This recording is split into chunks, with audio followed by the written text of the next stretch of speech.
What up? What up? It's Golden Spaces, an Odyssey original podcast. We are here after a frustrating loss, a wasted 60 piece from Steph Curry as they fall to the Atlanta Hawks in Atlanta on the second night of a back to back in overtime, 141 to 134. Again, Steph dropped 60 points and they lost this game. I'm joined by producer Greg, ready to chop it up about this game. And we don't really need to talk about the last game. They beat Memphis, the skeleton crew of Memphis. This was a much better test for them, and they failed that test. What do you think of the What do you think of the game? I mean, I'm disappointed with the way that this one went. I mean, Curry goes for 60 as you mentioned, but I mean, for me, the story of this game was just not making three-pointers for the rest of the team. They went 18 of 56 from 3. Mm. Klay Thompson was 4 of 18 from the floor. I mean, it felt like he sold completely in this game. There was one possession in particular where he had Kaminga under the hoop wide open, and he pulled the trigger and he hit the front of the rim, and it barely grazed it. Like, man, he should have passed that to Kaminga. And then he just kept chucking, like trying to get out of it. And I didn't see him make another shot. And Mm. he even had open looks like the one in the corner in overtime, just bricked it completely. So really bad night for Klay. Wiggins gets injured. I hope that it's not serious because they need him. They need Andrew to be Andrew. And Kaminga fouling out just killed them in overtime. Yeah, I think this was a. I mean, it's the second night of a back to back, so there's a lot of different variables there. But this was kind of like a wake up call game for them, right? Like they were on a nice little streak, even though they lost to the Kings and they lost to the Lakers. Those are 1 point losses in games that they easily could have won, and those both of those teams are decent teams. So it looked like obviously they were trending in a positive direction, but kind of a wake up call, right? Defense isn't as good as it needs to be, nowhere near. And then the offense around Steph still is, for the most part, unreliable, right? I mean, I think this is the worst shooting night or offensive night for Klay this season. He had his many slumps earlier in the season, but 4 for 19, 2 for 13. And honestly, a lot of the shots were just wide open. He was just bricking them, right? Like, Yeah. if he's just missing wide open shots, there's not really much that you can do about that, right? And the thing about the way the team is constructed at the moment, right? There's no CP3, there's no Moody, there's no Gary. Klay oftentimes is put out there with these bench crews who don't have a lot of on ball creation. They don't have a lot of scoring, even though Lester had a good game. So not only is it built for him to get a lot of shots, he is looking at the rest of the guys and he's like, well, I got to shoot, right? So definitely wasn't a great night for him. Pretty bad night for him. Pretty obviously, right? 4 for 19 overall, -10. He had a few good defensive plays in the OT, but it just couldn't make up for the fact that he was just not great offensively all night. Wiggins didn't look great offensively when he was out there, but he was pretty disruptive defensively, which is what they need him for mostly. But the team defense at this point is just a joke, right? Like, you give up 141 in total, 18 in OT. Defense completely compromised with no JK, with no Wiggins. They just need to find more players, or they just need their players to defend on some type of competent level for them to win consistently, because there's going to be nights like this where the offense just isn't there because Steph is Steph and everybody else is just not that level of offensive player. No, you're right. And, I felt like the Hawks were taking full advantage of Pajimski whenever he was on defense. I mean, DeJounte Murray would get like matched up with him and he would just take him to work. It Mm-hmm. felt like, especially in the fourth quarter, where he just was on and in overtime. And, you've had those welcome to the league moments, but tonight really felt like it. He was a -13 tonight, which was the worst plus minus on the team. Yeah.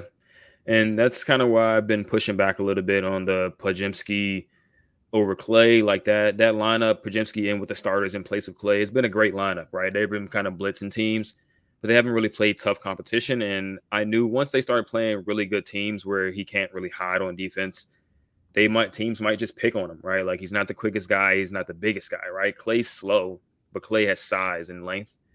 And we saw it today. We saw it against Philly as well. Teams are going to pick on him. He's going to have to sit on that island and guard these quick players, these bigger players. And he's 20 years old. He's a rookie, and he's not really built to be a great defensive player. So we saw that on display tonight. And yeah, like I said, their defense is just a joke. They need another big body in there to hold the fort, right? Like Draymond played 35 minutes tonight. They clearly just played a game last night. Mm-hmm. Trayce Jackson-Davis playing 9 minutes is just absolutely insane. And he was 2 of 3 from the floor. Like, it wasn't like he wasn't doing anything, and he had 5 rebounds in those 9 minutes or 8 minutes and 34 seconds that he played. But yeah, it makes no sense why they don't let him play more. It really, it's annoying because they let Santos and Quinones have more minutes than Trayce Jackson-Davis. Right. And I mean, I'm okay with those guys playing, but they shouldn't have more minutes than him. Definitely not. Trayce could have cut into a lot of people's minutes, right? He could have cut into Klay's minutes a little bit tonight. Klay clearly didn't have it. He could have cut into Podziemski's minutes tonight, right? Podziemski clearly didn't have it defensively. He was out there making plays on the offensive end and just, doing the scrappy things that he usually does. But they clearly needed more size, more defense. Clint Capella kills them inside, 17 and 15. He was killing from the jump, right? Draymond is on that second night of a back-to-back. Like, he just didn't have his typical juice that he has. You can tell that back-to-back was hurting his legs a little bit. Onyeka Okongwu, 22 points and 16 rebounds. So you've given up. And Jalen Johnson, 21 points and 13 rebounds. Their front court gives you almost 60 points and almost 40 rebounds combined. Well, actually over 40 rebounds, almost 50 rebounds combined. Just those 3 guys. Meanwhile, Trayce is playing 9 minutes. He gives you 5 rebounds in 9 minutes. And, like, why is he only playing 9? This is just... And Kevon Looney gets almost 15 minutes on the floor. He gets you 10 rebounds, but he doesn't do anything else. He had no points. He had no shots. Mm-hmm. All he did was grab rebounds, and that was it. Yeah, they need a center. Trayce is someone who can eat up minutes in the regular season, but Kerr doesn't trust him. So they need someone with some actual NBA like experience that Kerr feels comfortable playing a lot, and someone who's actually good in a starting level center. So who's available for them to target in that position? Or like, I mean, Draymond could play center, I guess, but whenever he comes out, you can't put Looney in, and Kerr clearly doesn't trust Trayce. Yeah, Draymond at center is not It's not sustainable. All right, we saw it tonight. His legs were done. Yeah, all right, legs are done. It's a back-to-back, obviously, but I just can't trust that going forward. I mean, there's been rumors that obviously DeJounte Murray is available, right? And there's been rumors that the Hawks want to get off Capella as well, like attach him to DeJounte or something like that. They obviously have Onyeka, who's someone they drafted a few years ago who can easily just step up into a starting center role. And Capella is, in his prime, right? Like still, he's at the end of his prime, but he's still in his prime. That's a guy that they can potentially go after. There's been rumblings about the bigs in Orlando, whether it's Goga or it's Wendell Carter Jr. Claxton is another guy. They just need some. I would love a package of DeJounte Murray and Clint Capella. Would completely change his team. I've been saying this for a while. They need a dynamic perimeter player who can guard, and they need a center. Those are the 2 things that this team is missing. Like you need someone, because at the end of the game, it would have been nice if anybody could do anything offensively other than Steph. Meanwhile, Trae Young's getting doubled, and DeJounte's hitting like 3-4 jumpers in a row to just ice the game. Right. Getting to the basket, passing it out to guys. He's a player that you can trust in these moments. He's a player that you can trust to stay in front of a guy like Trae Young, because no one could do it after our wings went down. He didn't have the best night because he couldn't hit a 3. But inside the 3-point line, he's 9 for 18, which is 50%, 7 assists. He rebounds the ball well. He defends, right? Curry obviously puts 60 on his head, but Curry's going to put 60 on anyone he wants to. So, I mean, I would love a package of DeJounte and Capella, but just at the bare minimum, get a center, please. Get another big man, please, because this team defense is a joke. It's an absolute joke. Yeah, you can't be giving up 141 points to Atlanta. Every team they played, They lost by 1 to the Kings. They gave up like 130 something to them. They gave up 140 something to the Lakers. Obviously, that was an OT game. This is an OT game, but like, bro, can we You're hold scoring somebody? points, but you're giving up too many. Yeah. They have like the number 8 offense in the league. They've had like the number 2 or 3 offense in the league over like the last 20 games. Offense is not an issue, right? So like, as bad as Clay shot the ball, as bad as they, no one can hit a three. Like, you put up 134. Obviously, Steph had to carry that, but if you just hold Atlanta to like 120, like, Yeah. we're not asking for much. Hold them to like 117, and you win this game. And that's where their problems start, and that's where they could end if they just decide to play some defense consistently. I mean, their defense in that final possession that sent the game to overtime. Curry hits the shot. They go up by 2.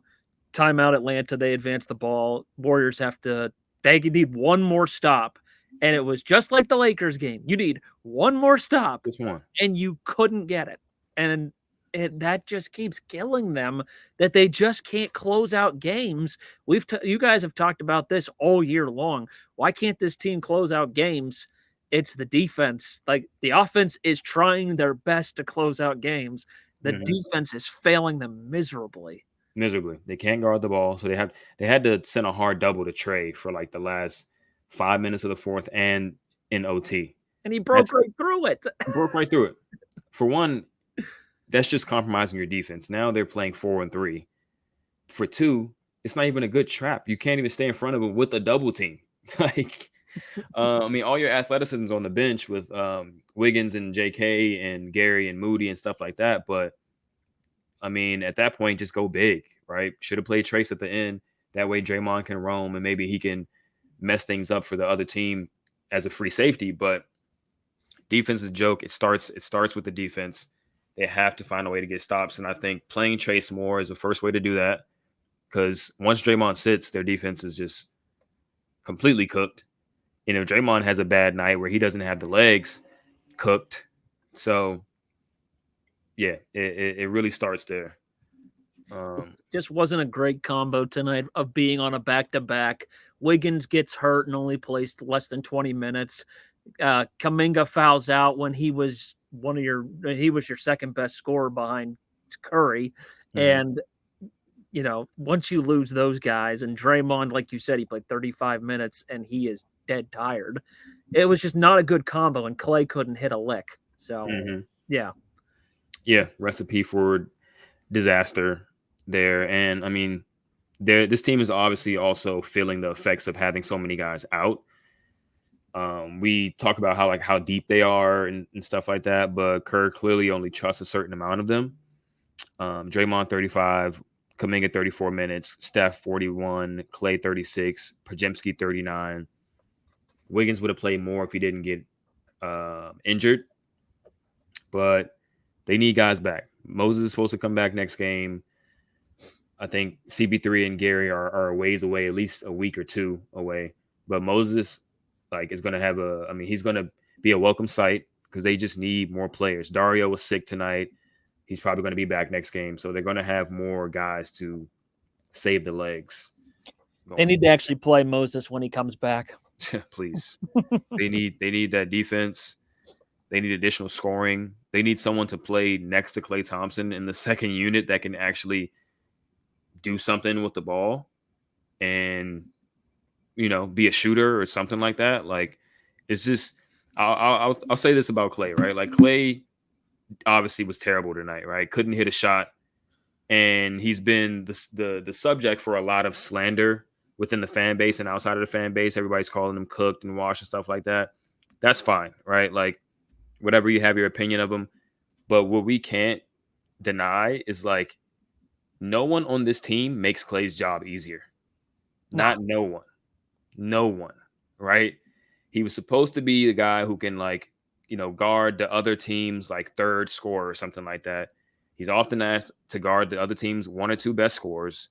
He has to carry bench units with no one else there to help make his job easier, scoring the ball or creating a shot for him.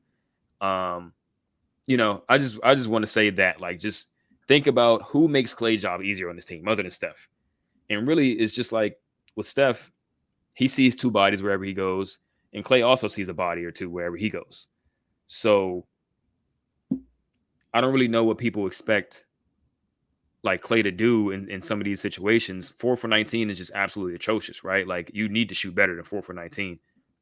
But this team just needs an influx of the just dynamic players that can help Steph, Klay, and Draymond, be the best version of themselves and limit more nights like this where they're the worst version of themselves, particularly like Klay. It helped whenever Andrew was back to being Andrew, which was in the Lakers game. And I want to say, he was on a decent stretch tonight, not so much 1 of 6 from the floor. But whenever Wiggins was producing, Klay's job was getting easier because now they're putting more focus on Wiggins and they're not doubling Klay and doubling Curry. Like, they had that third score that they could count on.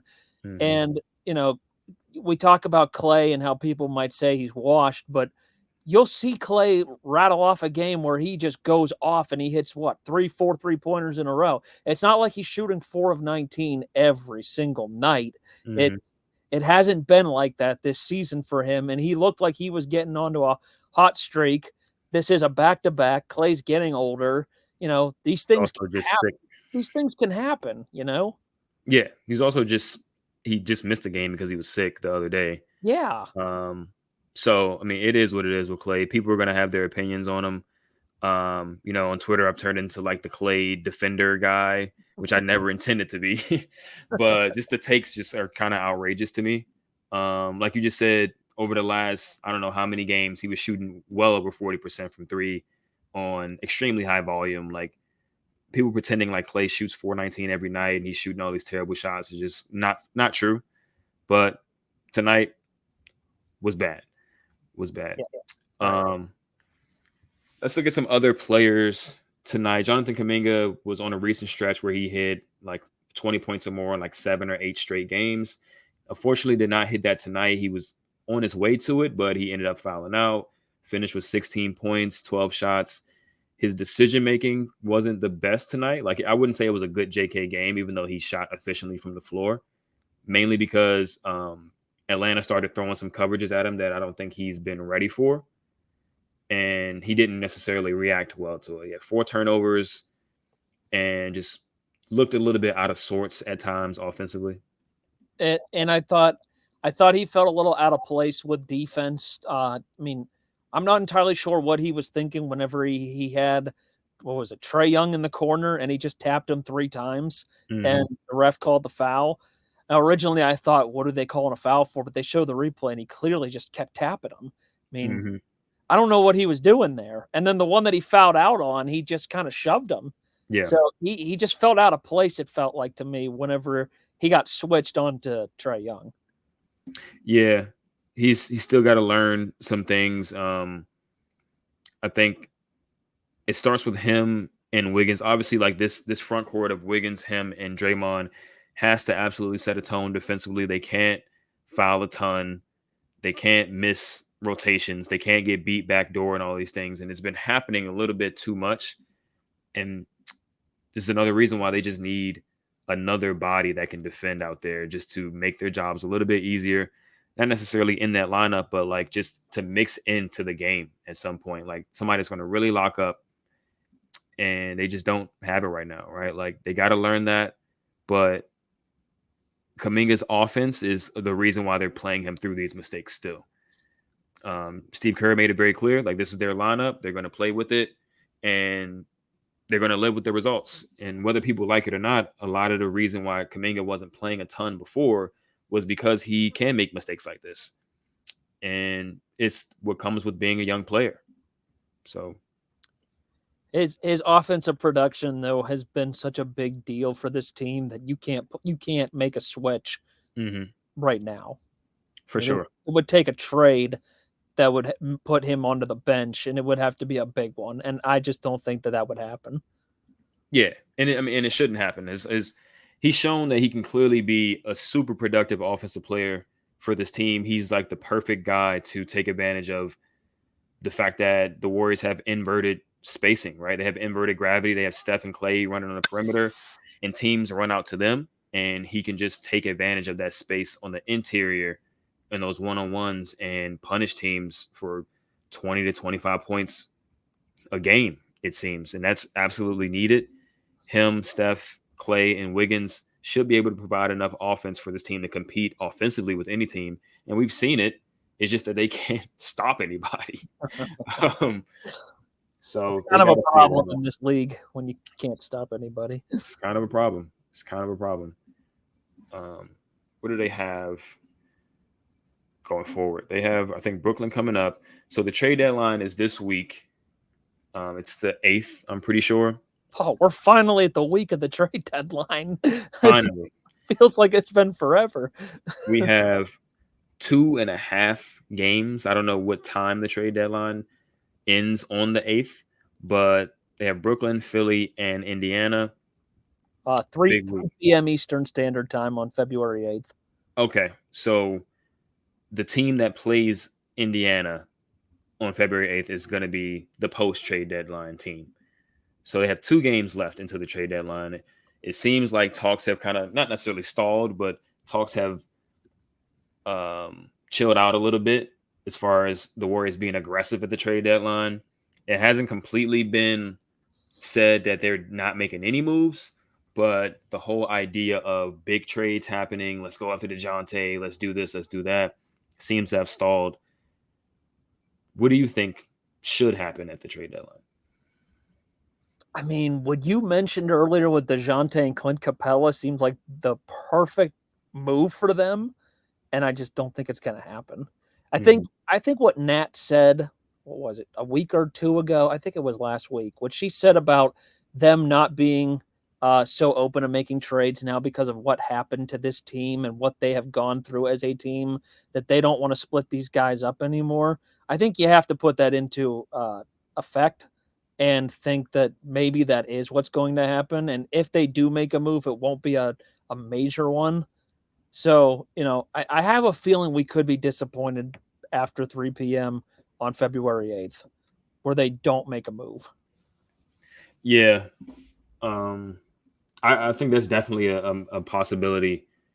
I think they'll end up making some move. I just don't know what it is, whether it's a salary dump or it's acquiring some picks or something like that for a player.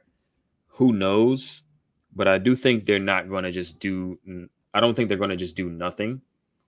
Which, I mean, I guess we got to see. I personally, like you said, I personally think they need a center. Just go get one. Any competent center, any starting center, I think can come on this team and make a difference. Defensively slanted, of course. Like you don't just want to get any starting center. Like people put out Vucevic and it's like, I'm kind of good on Vuce. He doesn't really play defense. Like he'll be a good player, but we need defense. We don't need any more offense. Like so get one of the dirty work centers that can block shots, that can run the floor, athletic, and then you can really see what you got going on. I've made it very clear that around the trio, you need dynamic perimeter players, you need dynamic interior players, and you need a center. Like that 6 player group right there can be very good, and then you'll have some depth left over to still be in games when a few of those guys aren't in the game. They have Jonathan to play that interior role, right? He's obviously shown that he can put up points, he can play strong and with force. Wiggins, we'll see, right? We'll see what his health looks like, and we'll see what his play looks like once he gets back. But the piece that they just do not have is that center. So they just got to go out there and get that center. If they don't do anything else, just go out there and get somebody that can play 5 for this team that Steve trusts. So I'm looking at an article from SB Nation for 31 players that could get moved at the deadline. How would you feel about the centers that they named here? Oh, no, not even. What if you move Draymond to the 5 permanently and you bring a Royce O'Neal over? How would you feel about him? I think he's a good player. I just don't think they need any more wings. You know what I mean? Like, they have so many perimeter players. Obviously, a lot of them are out right now, so it's definitely looking like they need a Royce O'Neal. But I think they just need some more size on the interior. And yeah, it depends on who goes out, right? Like, who are you trading for Royce, there's just not that many out there. The Clippers want to get rid of PJ Tucker, but he's old and washed. We don't want PJ Tucker. Don't need PJ, no. No. So, and Zeke Naji for Denver, they might be shopping him. There's a reason why. Yeah, they don't want him either. So he's not good. But the problem is there's nobody out there. Exactly. Atlanta would have to give up Capella and DeJounte and be willing to, and the Warriors would have to probably give back a good bit. Yeah, I think combined they're making like 38 or 40 or something like that. So, I mean, whatever it is, it has to be a Chris Paul center trade. I hope. I mean, thank you, Chris Paul, to what you've done on this team so far. But I would very much like for him to be done playing for the Warriors. I hope we saw his last game as a Warrior. And doesn't it feel like Steve kind of closed that door though when he said we are looking forward to having Chris come back? He is a big part of this team. Yeah. But I mean, it could be a media thing. It could be keeping him engaged. You know, they said they love Jordan and they traded Jordan. True. So I'm not taking that as law. And I mean, I'm hoping that something happens, but ultimately we shall see. I mean, I saw something about them being in talks with Orlando. Like maybe like a Jonathan Isaac or something like that is available. Don't really know how I feel about that. Jonathan Isaac is a very interesting guy, but when he's healthy and he's playing, he's a guy who can defend, and they need defense. So, I mean, I think we're down bad at this point, but we can't afford to turn down a player like Jonathan Isaac, I don't think. I'm serious. This list is ridiculous. There are no centers anywhere on this list. Hopefully someone that we didn't know was available becomes available. I hope, because, I mean, the big thing that they need to make is bringing a center in that can play defense and that can give Draymond a breather that isn't Kevon Looney. Mm-hmm. And so that has to be the first thing you're looking for here. Yeah, for sure. I mean, they don't trust Trace enough, so it has to be someone that you can bring in and trust. Remember at the beginning of when you guys started doing this podcast before the season started, the rumor of could the Warriors get Dwight Howard? They had Dwight Howard, they'd still be in this situation, would they not? For sure. I don't think Dwight's changing this much. Center has been a problem for this team for a while, has it not? Yeah. I mean, Loon did his best for the 2.5 years where he was holding down the fort as a starting center. And I think ultimately those 2 years kind of sped up his, getting washed, like it just pushed him over the edge athletically. And now he's in a spot where either he needs an extended time off to get his legs back, or he may just be kind of over the hill at this point. And it's sad, but it's a byproduct of drafting James Wiseman and putting him at the forefront to the point where you're making him the starting center going forward, and he just wasn't ready for it.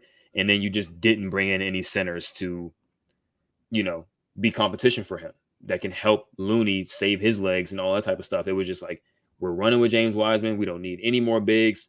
And now you have no good centers, and Looney is just like over the hill. So just bad management. Just put them in this position, and hopefully they can find a way to get themselves out of it by reversing a lot of these moves and doing what is right for the team. But we'll ultimately see what they do. Going forward, let's look at the standings just to see where they're at. They're, still kind of in the mix. They have the same amount of losses as the Rockets, same amount of losses as the Lakers, the Lakers are 9th. The Rockets are 11th. The Jazz have one more loss in 10th. So they're still in the mix. The Mavericks are 26 and 23, still in the mix, and they're 8th. So, by the way, the Lakers just beat the Knicks. Damn it. Yeah. The Lakers just beat the Knicks. Still got the same amount of losses, so it's a matter of just like not having more losses than them. But who knows with the way this team plays defense? The Lakers just held the Knicks to 105. Like, that's what it takes. You have to just stop teams. eventually, I mean, that's always been the Warriors' way. The Warriors have always been the top defense in the league. Whenever they've won a championship, they've had a top defense in the league. 2022, they had really the best defense in the league, but I think the Celtics had them by like 0.1 defensive rating or whatever. They had the best defense in the league. Draymond missed half the season, and they still were top 5 in the league. And all the other, yeah, it's crazy, right? They had a historic defense when he was playing. That's just their calling card, right? You don't need a crazy amount of offense next to Steph. It would be nice. It would be great, right? When you have Kevin Durant on your team, plus Steph, plus a great defense, you're unbeatable, right? But it's not a necessity for them to win. As long as you have a decent amount of offense, Kuminga giving you 20 something every night, Clay's going to chip in his 15 to 19 a night. Most nights he's going to be efficient. Wiggins, when he's at his best, can give you a good 14 to 19 a night as well, moderately efficient. That's enough offense around Steph. Everybody else is going to chip in 5 to 8 points. Pods is going to give you his 9. You know what I mean? Like, but they need to hold teams under 120. They need to stop giving up 130 and 140 to these teams. I believe they're bottom 5 defense in the league this season. It's gross. It's gross. And it starts, I mean, their season can turn around if they start playing some defense. If they're not, then they're not even going to make the playoffs, period. Based off of points allowed, the Warriors are 21st. They give up 118.4 points per game. That is the 9th worst. Yeah. I'm looking at it right now. I think that just jumped up to 118.8, which means they're 3rd from the worst in the conference. Only the Jazz and the Spurs give up more points per game. It's kind of sad. And then you flip and you say they lost to gives up the 2nd most points in the league. It's crazy. It's crazy. And then you flip it for offense. You say, how many points are they scoring per game? 119, which is 2nd best in the conference. That's ridiculous. And most of that is Curry. Yeah, a lot of it is Curry. But it's just like clearly offense isn't the issue. Like you need to start playing some defense. Like it's just that's the theme of this pod. Play some effing defense, man. So you can get a win when guys aren't going to be on fire every night offensively. So you need to just have a baseline of a great defense that gives you a chance to win in any environment, any game, back to back, whatever, 3 games in 4 nights, whatever it is. As long as you stop other teams from scoring, you can have a chance to win because you got Steph on your team. And that's pretty much all I got. and he went for 60 tonight, and it was for naught. I mean, we didn't even talk about his performance because it was overshadowed by the fact that they lost. But this guy is just on another planet right now, and they're still losing games. Yeah, people were ready to, say that Steph was done, right? Like he's no longer good enough to win a championship as a number 1 on your team. The age is catching up with them. All of this stuff. It's like, man, he's been playing in a lot of these games. Like he's missed what, 2 games? 1 game? I think he's maybe missed 2 at the most. Right. Yeah, I think he's missed 1 or 2. Yeah, he's been playing in all the games. Like, of course, he's going to be tired at some point, and it's not a coincidence that when they had a long break, for tragic reasons, of course, when they had an extended break, he comes back and he's been on fire since then. He's played in 42 games and they have played 46. Okay. So he's missed. Yeah. It's like, I mean, do you expect him to not be tired? Like he's still Steph. Right. He scored 60. He scored 40 something the other night. He scored 30 something the other night. Like again, he killed Philly. He's killing all these teams. He's clearly good enough to still get it done. Get him some help. Get him some help on the defensive end. And you'll have a chance against anybody because he's still Steph Curry. But yeah, 60-point performance. He was 2 points off of his career high in a loss. I saw a stat somewhere that said that the Warriors are like 8-5 when he scores 50 or more points. It's like, man, those should be guaranteed wins. Like, guaranteed. It's the same stuff that was happening last year. He scored 50 like 2-3 times last year and they lost. It's just sad. It's very annoying watching this team sometimes or right now at this moment, but they just got to get it together. It starts with getting healthy and then after that, you got to play some defense, man. And you're going to be playing a Brooklyn team that took care of Philly pretty easily Saturday night. They can score, and you're going to have to play defense and lock down some of these guys. I mean, this is a game that they should win against the Brooklyn Nets, but you just never know with this team. Never know. I mean, Cam Thomas gave us 40 last time we played them, so and he gave Philly 42. He gave Philly 40. So who's going to stop Cam Thomas? Hopefully Wiggins isn't missing time, and they can just build more chemistry with this group. But yeah, who's going to stop Cam Thomas? Who's going to stop Mikal Bridges? And it's funny, this is like the trade deadline week. We got the DeJounte Murray and the Clint Capella audition. They both showed the Warriors that they're good players. And now it's the Claxton time to show how good he is against the Warriors. Back-to-back games. Per Anthony Slater of The Athletic, who covers the Warriors, Steve Kerr termed the Andrew Wiggins injury as a sprained foot, not ankle. X-rays came back negative. Wiggins was icing his foot post-game, light limp, no walking boot or crutches. He said he thought it wasn't too bad, but would have better feeling in the morning. That is a good sign. Good sign. Good sign. Not anything too serious. Could be sore. But they play.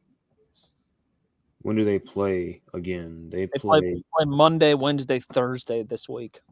Okay, so 2 days is not a ton of time. Maybe he's out for Brooklyn and back against Philly, but we'll see. Thankfully, it's not an ankle, because an ankle is much more difficult to heal, to deal with, than a foot. Right. So that's pretty good news there.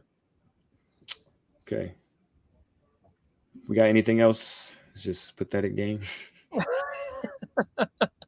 No, I just wanted to make mention of Curry because we didn't talk about him, but he is still so much fun to watch, and I just wish that they could win some games whenever he puts on these performances, because they keep getting overshadowed but they lost. What did Curry do? He did all these great things, but they lost. And that's the most frustrating part. Yeah. I mean, I just hope he keeps it up and they can go on a run, because he's still Steph. He's still arguably the best player in the world, top 3, whatever you have him. He's still in that conversation, very much so.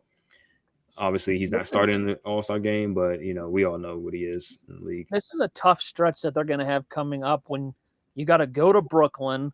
You'll go to Philly, where Embiid most likely will not play. So you would like to think that they can win that game, but you never know what Maxey can do when he went for 50 the other night. Then you play Indiana on a second night of a back-to-back, and the Pacers can score a lot. And then you got to play Phoenix Saturday night, prime time at 8:30. And then you're at Utah, and then you host the Clippers. That is a tough stretch that they have coming up. Tough stretch. If they make it out of that alive, you might have something. You might have something. But this is what happens when you drop games you're supposed to win, when you lose to Memphis, when you lose a game like tonight, when you lose by 1 point to Lakers and the Kings, all these clutch games you've lost.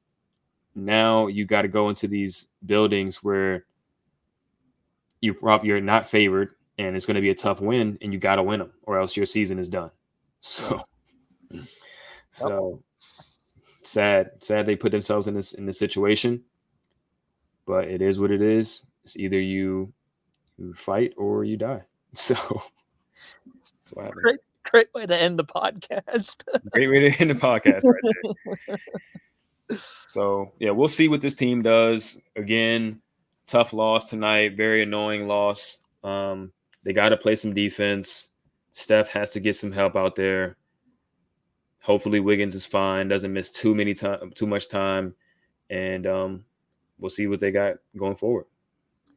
Hopefully we have something to talk about trade deadline wise with this team, but I would not get your hopes up from the lack of centers that are out there and what they need.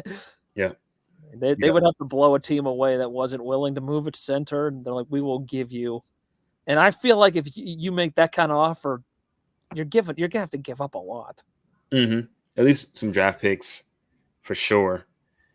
Moses Moody probably, and all this other stuff. So we'll see.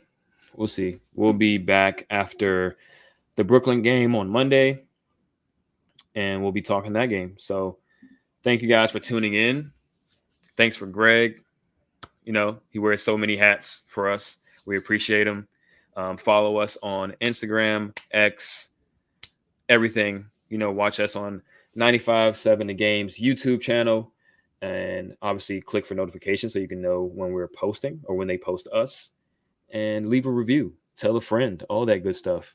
We would love to, you know, bring more people into the family, the Golden Spaces family, and keep talking this basketball. So appreciate you guys, and we will catch you on the next one.